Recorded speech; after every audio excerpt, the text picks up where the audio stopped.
A word from our sponsors.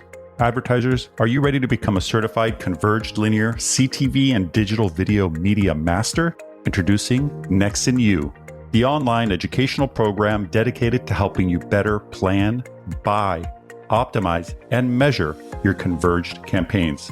Taught by industry leaders from both the buy and sell side, Nexon U experts tackle the challenging topics like data, identity, creative optimization, and more.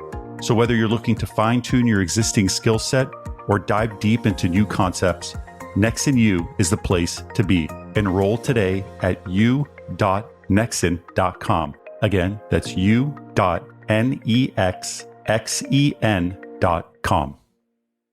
Welcome to the AdTechGod Pod, your window into the world of advertising technology and the people behind it. I'm your host, AdTechGod. Welcome to the AdTechGod Pod, your go-to for conversations with people who lead in streaming television. Today, we're joined by Meagan Myers, Director of Partnership Sales at AMC Networks. Meagan is a dynamic leader in the TV streaming ad space, specializing in innovative ad solutions and strategic partnerships. She has a deep understanding of premium content and audience engagement. She's here to share insights on TV and on her career path. Meagan, welcome to the AdTechGod Pod. Thank you so much for having me. I'm excited to be here. Yeah, I'm excited to have you here. We have some mutual friends, so I love it when people are referred to me because then I know that they're like really good people. And based on our prior chat, you're awesome. So I'm super happy to have you here. And same, I'm excited. Meagan, you've been at AMC for a while now. Do you mind just giving the audience some insight as to how you reached where you're at today at AMC and what you're doing there? Yeah, absolutely. So my programmatic journey it's been programmatic the whole time, and it's been quite the journey. So coming out of college, I knew that I wanted to get into advertising. I have kind of a CPG and a marketing family, but I had no idea where to go from there. But I actually ended up starting with SpotX right out of college in their headquarters in Denver, which was really exciting. You know, those moments kind of when you look back at your early career and you kind of look at how far you've come. I always think about the question that I asked my account manager at the time of, can you tell me the difference between VAST and VPaid? And sometimes today I still kind of think about that. And you're like, wow, I've come pretty far. So it's nice to look back on those days and see what you've learned. From there, I actually, I was probably 24 and had the opportunity to help set up the SpotX Paris office. And at that point in my career, it was the right age, the right time, the right opportunity. And I didn't want to be faced with, any what ifs. So I remember meeting, I actually minored in French in college. And I met with Sébastien Robin, who was going to open up the office. And, I'm over here thinking, I'd love to help you guys train. I would love to, be over there and live this great life. And he goes, yeah, so 2 to 3 years, right? You're good with that? But what do? It was like the Emily in Paris before there was Emily in Paris. And I had to think about it. And it was like Meagan in AdTech, the AdTech version. It was really exciting and it was cool, but it took me from being an account manager for publishers and just being focused fully on that to having to look at how do you start an office, like truly a startup mentality. There were only 4 of us. So I was speaking to publishers, speaking to DSPs, talking to AdTech partners, helping the demand team figure out how to use the system and start a campaign. And, we built this business and it was really exciting. And I learned a lot. And I actually used Julien, who is the solutions engineer. I consider him one of my all-time mentors. But he and I sat right next to each other and I would roll over and ask him all these ideas about building things. And I think that really helped me dig into the deeper tech portions of programmatic. And I've always been an outgoing person and focus on relationships and sales. But I think that really helped me build a lot of that tech background and understanding, which has really helped me today just be a more well-rounded person and know what I'm selling, I guess, when it comes to the actual advertising behind it. Yeah, like the understanding of the technical aspect of it is there. I mean, you started off at SpotX as really like an inventory specialist, and then you moved up over a period of almost 5 years, and now you're obviously leading all of account management and partnerships at AMC. How much do you think those foundational pieces play in how you work with clients today? Yeah, I think it played a huge role. I just even from the aspect of moving to different places, but then also thinking about dealing with different markets, different impacts, GDPR, and then coming back to the New York market and figuring out how all of these things fit. I think it really took me from a one size all fits kind of style of business to having to get creative and having to be a little bit more flexible, just because things don't always work, whether it's a different market. It could even be like an East Coast or a West Coast company and the industries and, people, things like that. You just have to be flexible and kind of look at things across the board. And I think that moving to a few different countries helped Which is awesome, by the way. It was cool. After Paris, I moved to London. That was very, very cool. And I helped them move the French business to London. The only downside was that COVID happened to occur when I was in London. And I thought living in central London would be so cool. And I had this very nice studio apartment. But if it's a studio, you're never going to be there. Then you're there all the time. That's got to be tough. Yeah, without having the space.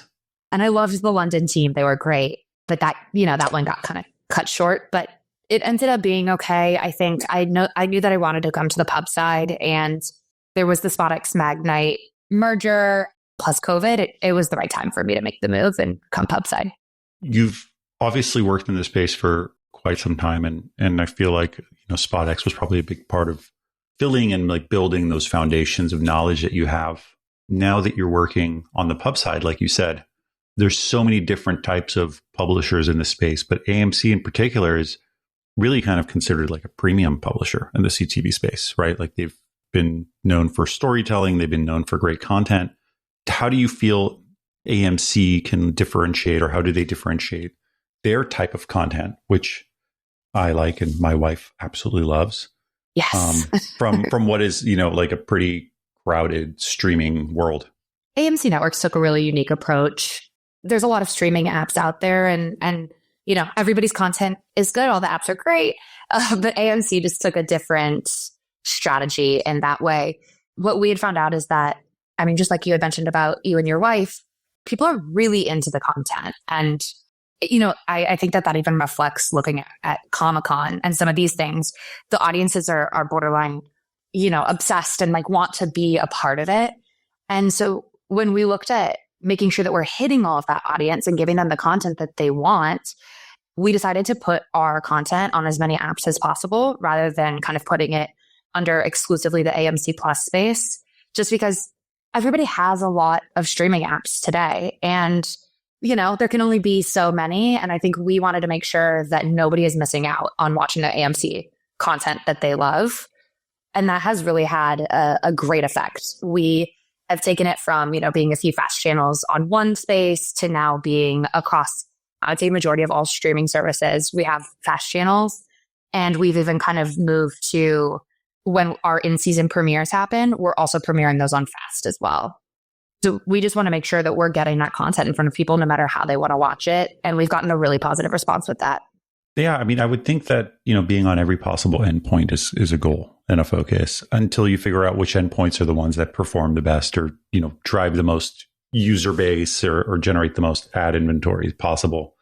But I know that there's been companies I've spoken to also that, did that same strategy initially. They were, really focused on one or two distribution channels. And then they decided we're going everywhere. We're casting a really wide net because our users are a very wide net. And so we want to be able to catch them on their Roku TV, on our owned app, on Fire Stick, wherever they're at, we need to be there, or else we're just not capturing their attention. In essence, not bringing our content to them. So it's a smart play. Yeah, exactly. And it's worked out for us. And I think TV continues to change and the way people watch continues to change. And I think making sure that we're meeting people in the current state has just, I think, prepared us for what it looks like tomorrow or 2 years from now. How has that changed for you? So, distributing your content across different endpoints or different vMVPDs or fast channels or your owned and operated app, or is that what we call it now? Is it an owned and operated app? That's what we. Yeah, that's right. Yeah, owned and operated app. it. I don't even know what we would call it anymore at this point. Yeah. Your own app. Do you feel like that changes the way your ad strategy is with your potential advertisers? Is it reaching the right audiences in the right way that you want it to? I would say yes and no in a positive way, right? I would say that it hasn't really adapted things and it's adapted things at the same time. We're still looking to hit everybody. I think that there's a few things that we can do with sponsorship, which is really exciting when it comes to kind of looking within AMC Plus. There's, new exciting formats that come and that's just our bread and butter, right? So we can get the new stuff in there and kind of the bright, shiny ad formats and exciting things on that app. But I think that if you look at only advertising to your owned and operated app, that you're missing out. Kind of like what we had just spoken about, you're missing out on a big amount of your audience. And so we have a really big data and research team that kind of makes sure that we are hitting our audience across every device, across every streaming platform, just however they're doing it. We are pretty much just selling cross-platform and cross-streaming services, and it's been really successful. But of course, obviously, you have a little bit of tech advancement, I think, when it comes to your own app that you get to kind of play around with and do some cool things with, which has been really exciting, I think, especially for the partnerships team. So how is your role in particular with working with, these potential partners? Are you working with more on the monetization side? Like, who are your monetization partners? Or are you working on the, distribution partnerships side of the business? I would say it's mainly on the kind of SSP, third-party demand kind of side of things. Recently, we had a few new responsibilities get added to our team, which has been really exciting. So we actually do now look at some of the distribution partners and work on the sales side of those agreements, which has been really exciting. I think that that's a big growing space for us. As Evie mentioned, we wanted to meet our audience. So we work with a large number of partners, and that side of the business is just continuing to grow, which is really exciting. And I think that there's partnerships that we haven't even scratched the surface on for potential. And I think that's the cool kind of 1 year plan, even looking forward about kind of the new things that we can do together. I feel like the monetization part is important. Picking your partners are right. There's a lot of SSPs in the space. There's a lot of DSPs in the space, but picking those partners, the right partners, is really the right strategy. Like years ago, it used to be just plug everyone in. Yeah. And it was like, just plug them in. And then that really changed fast when people started to go belly up and stop paying everyone. And that became a big issue. So now it's like really picking the partners that are bringing not only punctual payments, but also bringing in like unique demand becomes a real core focus, I'm sure. And I think for anybody who's been in the ad tech space for, the past 10 years and beyond, the amount of consolidation is quite insane. A lot. Yeah. So yeah, no, it's insane. There's like 5 really good partners that you can work with, and you need to really cherish them and take good care of them, and vice versa. Yeah. And it is really nice to be able to have, 5 separate conversations with people and say, okay, what's the unique opportunities today? And I think that that's really helped us. I, want to give credit to our partners as well, that's been helpful just to kind of bounce ideas off, sit down, get a brainstorming session in, say, here's where we want to take our business. How can you guys help us? And we've actually built tech around that, which has been really cool. We built this programmatic live linear product last year that runs through Freewheel. And that's actually then inserting programmatic ads into our linear stream. And so things like that, you go, well, what should we do next? That's where I like to, lean on partners and say, all right, what's next? What do we do? You know what? I feel like that is the definition of a partnership.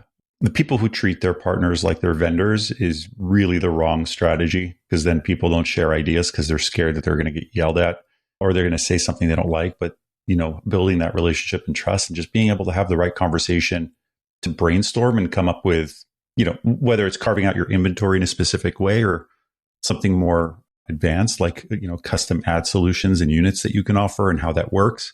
I mean, all of that comes down to just having the right conversations with your partners. It's so important. And I think for me, the business is great and I love it. It's really great to be able to love what you do. And I definitely do feel very lucky for that. But I think for me, one of the most important things is just the human connection. And I think that's why partnerships really suits me. It's more than just an email. It's more than just a budget. To me, it's a lot of the human, be it like authentic human connection that's behind that. That completely changes the business and changes it feels like it changes the flow of ideas that even come out of that partnership. It absolutely does. I mean, the open conversation is what really matters. Being able to just brainstorm and chat and even sometimes have a conversation that's tough, like whether there's a particular weakness in what you're doing or a weakness in what they're doing. that relationship and that trust to be able to say what that is and try to resolve it, way more important than here's just money. I think it goes well beyond that. And the right partners and the people working together with the right relationship, you can really work through it. It's like a marriage. It's not just a contract. Yeah, absolutely. And listen, every day is not sunshine and rainbows. There's a few rain clouds, but it's about, how do you work through those and how do we get back to sunshine and rainbows? And I think, having that human connection and not just calling up somebody for a favor every time. I think that's what makes our business great is I feel like a lot of people share that mindset too, which is great. We're a pretty tight-knit community. Yeah, that's for sure. And I love it. Yeah. No, it's awesome. It's awesome. So in terms of, I've spoken to people from Roku, I've spoken to people from other OEMs, LG. When it comes to AMC in particular and the content piece and the content recommendation, are you guys focused on more today, like distribution of that content and being able to make it available everywhere? Is there a play for you guys where content recommendation is a big core focus in order to keep them, sticky and on your channels? Yeah. So we actually I believe that we came up with this in last year's upfront, but it's that we are not something for everybody, but we are everything to somebody. I actually like that. So with content recommendation and figuring out how we're getting these titles out there, it comes down to who, right? Who are we looking at and what do people want to watch? And so we have a lot of content, period. But there's everything from, the Breaking Bads and the Mad Men. So these like really good, intense scripted dramas. There's things like Walking Dead and Mayfair Witches, which gets into a little bit of like gritty and fantasy. And then we get into BBC America where we have nature programming. And then we have anime here. So it's a little bit like truly everybody can find something. So I think when it comes to keeping people engaged with AMC Networks across all of our networks and fast channels, I think you're going to find things that you want to watch. And I think that that's been really nice just to continue to build those libraries and continue to find things that people want to kind of say, okay, all right, I got some time. I'm going to go down this track. When we look at putting our fast channels on these platforms, we have a reality channel, we have a nature channel, we have the kind of like one with the scripted dramas. So we keep people within that AMC engagement, but we keep them in kind of that niche that they want to live in. And if you want to try something new, perfect. We've also got something for you there. You could put me in the Breaking Bad bucket. I'm not big on zombies. I tried. I couldn't do it. That's, what? We've got something for you too, if that's not your thing. Yeah, no, it's amazing. But like, I know that some people I'm friends with love it. There's like an obsession and there's such a big market for that. Like for me, like Breaking Bad is pretty awesome. That's one of the tops. I think for me, it's the David Attenborough nature documentaries, just to put it on the exact opposite of Breaking Bad. Like the Blue Planets and things like that. Just something about it. Those are awesome. Oh, so good. See, I forgot that was even content that you carried. See, that's so why I we're need talking. to go discover. Yeah, I need to go discover more. It's incredible when you look at a company like AMC and how much content they have and how diverse it is. Like, I'm sure if I go look now and search through, I'm like, oh my God, wait, that's AMC property. Like, I haven't seen that in years, or I haven't watched that in a while. I'm going to go watch it. Yeah, and it's funny because we say we're not something for everybody, but we're everything to somebody. But then when you start unraveling the library, you're like, wait, there actually is truly something for everybody here. Like my parents love Hell on Wheels. Like that's amazing, So everybody finds something, but we truly are like everything to the people that are really, really engaged. And that's really cool, I think. What do you feel is one of your, biggest challenges working at AMC or working in the space in general that you feel either needs to be addressed overall for the industry or just something for you that you have challenges doing in the space? I think something that we're moving into to combat, I would say that there's a few challenges that we're looking at across the board. So of course, we're seeing an increase in streaming and with people moving into streaming from linear and then with people looking into more just different types of watching, it's becoming a little bit more about having segregated buying paths. So we're trying to look at that by tracking audiences and looking at more of like a holistic approach to cross-platform buying. And I think that that's been something that we've been building out. We released Audience Plus last year at our upfront, which is just saying, if you're buying via set-top box, if you're buying via TV, if you're buying via mobile, however you're looking to reach your audience, we can follow them. And we could also follow them kind of as they're watching across AMC properties. So if you bought in one show, we can show you kind of what that whole model looks like for that person. And so I think that it's really cool looking at what TV is going to be in a year or 5 years from now. And I think AMC's done a really good job about launching the programmatic live linear product, launching Audience Plus, just to say, let's make sure that we're staying up to date with trends. We're making sure that we're focusing on digital, still keeping linear at a top priority as well. But let's just make sure that we're tracking your audience and helping you buy across everything rather than just making somebody, a CTV deal and enjoy. So I think that that's been something really nice. It's just staying ahead of trends and beating a few of the challenges that are popping up. Yeah, I would think that, like you mentioned, data, technology innovation, ad format innovation is really a core focus. And then those pretty much all require understanding your audience and the content that they're consuming and then making that available to advertisers to target. Yeah. And we have a huge first party data strategy. And I think looking at digital, there's always things that pop up, different identifiers. And feels like when you come around to a new upfront, people are asking, are you using this? And you're like, oh. So I think just making sure that, our data team is also being really nimble, I think, with the new things that are popping up at market. You almost have to be at this point. It moves so fast. And the more endpoints you have too, the more complicated it becomes because the signals are different. Like the Roku signals are very different than the LG, that are very different than the Samsung devices, that are different than the Fire Stick. Like everybody passes their own data set. Yes, a lot of them will match and they're what you want, but having the right data team and the right data strategy is beyond important. Yeah. And working with all those distributors too, it's like a different family dinner every single time, right? You go and you have different conversations. Everything's a little different. The house is a little different. Yeah. But the process is different. Exactly. Yeah. Do I have to take my shoes off here? Do I not at this place? It's good though. I like it and it keeps things exciting. And those are also really good partners as well. Brand loyalty is something that I'm big on. Like I'm pretty loyal to a few brands that I will never switch off of. And it's something that annoys, I guess, like my wife sometimes, because those brands are like brands that I'm like, look, I just like it. That's what I buy. Like I'm not going to change. And people are genuinely loyal to even a brand like AMC or a brand like anyone else in the market. But what are you loyal to? Is there a brand in particular that you're like, okay, I love this brand. Like I won't live without it. That is a fantastic question. I don't know if there is a brand in particular. I will always say I am always stuck with a Swell water bottle. You'll always see me out with that. And something about it, it's dented, but it has the mountains on it. It reminds me of Colorado. I am just kind of a ride or die for that one, for Swell. I have to say, that sounds so cliche.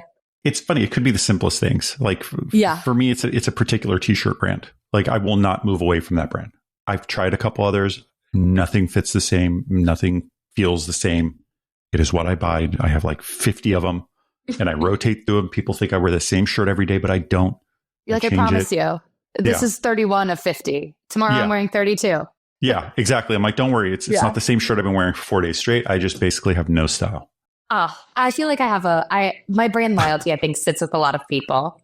So rather than brands, I probably have some people loyalty. I love my dog, family, have a good group of people, good friends. I think that's probably where a lot of my loyalty sits.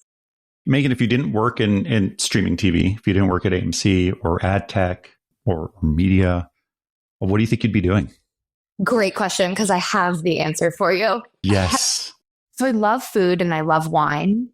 And I think my brother and I we spent some of COVID together and talked about like opening up this place. And then obviously when you look at the reality of opening anything like restaurants or anything, you're like, wow, this is a liability. But this is real. Yeah, like, whoa. I think that I would love to own like a wine and cheese and maybe like, small sandwiches. I would say mainly French just with my time there. But I think owning a store like that would be my dream. And the best part of it, I think, goes back to the human connection part. I just want people to come in and ask me what kind of wine they should get or what kind of cheese they should get. That's a dream. So I have a similar one. Mine is a cafe. Okay. Oh, I love that. So like the idea of just, I'm a big coffee consumer, which is how I'm always tweeting at 4:00 in the morning and then tweeting again at 11 if I don't sleep because I'm just hammering coffee all day long. But a cafe, I was a very minor owner in one years ago, and then I just couldn't really do anything. So I walked out and I said, I just don't want to be a part of this, but I would love to one day open up a very cool, relaxed coffee shop. I don't know if you've heard of something called Caribou Coffee. Yes. Okay. I don't know if you've ever been inside a Caribou Coffee, but like the environment's amazing. Like they've done a really good job of the sofa and the decor and feeling like you're kind of somewhere in like the mountains skiing, even though it's not necessarily in a location like that. And that's, I think, what I would like to do. You know, just open up a cool coffee shop, makes a little bit of money. I hang out and get to meet people. You just chill. Yeah. I just chill. If you ever need cheese or wine, maybe you and I should talk about some of these things. Maybe your store can help me. And exactly. This is perfect. Let's do it. Yeah, this is how deals are done. Amazing. Well, Meagan, thank you so much for being here today. And thank you to AMC for having you as my guest. Thank you so much. This has been awesome. Speak soon. Speak soon. Thanks for tuning in to another episode of the AdTechGod Pod, a podcast for the people, about the people. Stay connected with me for more insights, trends, and interviews in the realm of AdTech. Don't miss out on the latest updates, so follow me on X, Instagram, and connect with me on LinkedIn. Don't forget, ATG Slack community has insights, networking opportunities, and jobs. Keep the conversation going and stay at the forefront of AdTech innovation.